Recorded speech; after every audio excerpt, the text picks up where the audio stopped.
Welcome back to another episode of 3rd and 3 with Coach Roger Holmes. I'm Jason Holcomb, Director of Public Relations for Dublin City Schools. And Coach, we couldn't ask for a better kickoff to the season.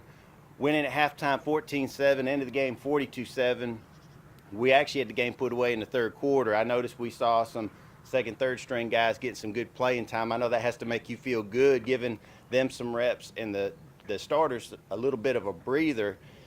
But talk about the game. What was the turning point, in your opinion, in the second half that helped us extend that lead and put the game away? Well, probably the first play, offensive play from the second half. You know, we had it right here fixing the score, go up 21-7 with about a minute to go in the halftime, and didn't get points out of it. We turned it over on downs, but we came back out. That gives them momentum going into halftime. We made a little bit of an adjustment at halftime, came out. First play we ran, Rodriguez-Martin took it about 80 for a touchdown, and that kind of got us back and took a little wind out of their sails.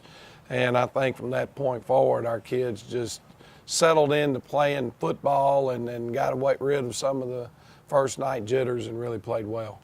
Well, the good thing is we've gotten that first win out of the way. Bad thing is we're having a change up on the schedule. I know football players and coaches are creatures of habit, and the habit's going to be broke a little bit because we're going to be playing on Saturday this week when we play Tattnall at Mercer.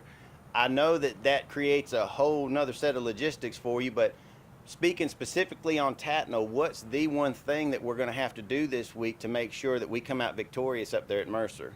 Put last week behind us and focus on what's going on this week. Focus on your opponent. Understand that early in the season, you're not sure how good the teams are that you're playing. We think we beat a good ECI football team, but we don't know yet. Only time will tell. So we've got to take away the college atmosphere of playing in their stadium. It's just another football game as far as your preparation and your execution goes. Now, I think our kids will be excited. I think our fans are treated to a great day there at Mercer at 5 o'clock on Saturday. And if we come ready to play and prepare well this week, I feel like it'll be another great opportunity for the Dublin Irish. Now, one thing we want to keep in mind, that kickoff is 5 o'clock at Mercer, and tickets are still on sale. You can pick those up at the board office 8 to 5 all through the rest of this week. Make sure you pick yours up because they're $10 here, and all $10 goes to the football program.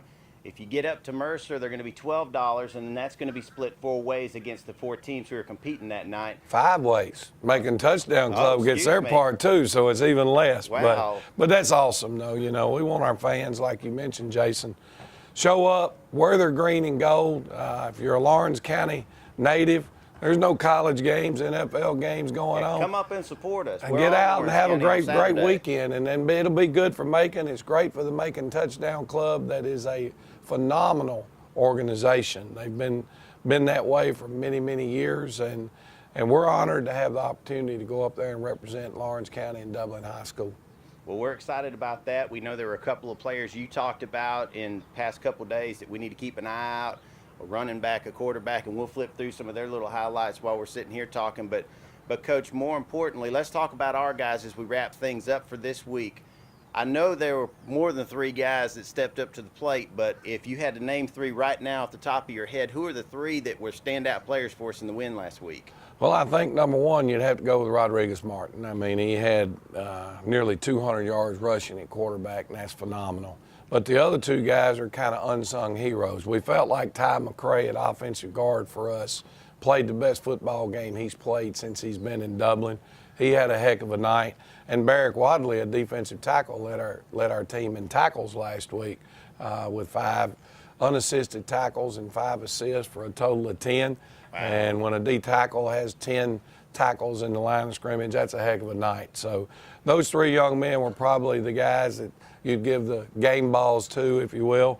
But overall, a team effort, had a lot of guys contribute. Yeah, definitely chasing after the ball. Really got excited about the defense. We're hoping to see more of that this Saturday. We're hoping to see you up there at Mercer this weekend. Be sure to support us, watch us all over our social media channels, like us on Facebook, share us, subscribe to us on YouTube, and make sure to catch the next episode of 3rd and 3 with Coach Roger Holmes every Tuesday right here.